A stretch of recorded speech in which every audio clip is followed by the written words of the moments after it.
What, in your view, is the biggest issue facing the city of Rochester?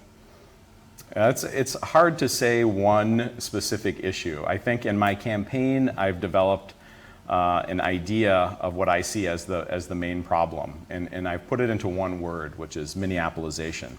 And there's many tangents that can come off of that, but that basically means the rising crime in Rochester, the runaway spending in Rochester, and the emphasis on partisan agendas in our city government. And so, and within these, you have various things like DMC and rising costs of living in Rochester, et cetera. So. Okay. The biggest issue then? I think the biggest issue facing us is public safety. It's a close tie between the DMC development and public safety.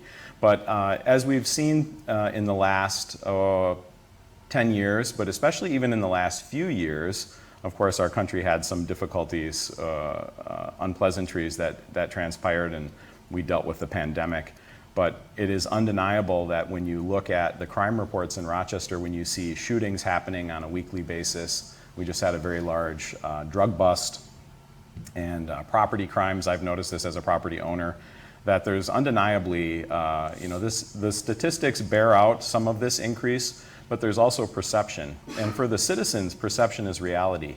And we are seeing these sort of big city type crimes take place in Rochester, and the citizens are asking questions. We want to know why are we having shootings where there's dozens, if not more, shots fired in one instance. And so I think part of it is the policing, which I think the police are doing a good job, and then sometimes there's the judicial element that has to back up the work of the police, and I think we're lacking there. Now, as mayor, can I do things about that? I can use the mayor's office as a bully pulpit to bring attention to these problems and to try to get to the crux of the problem. So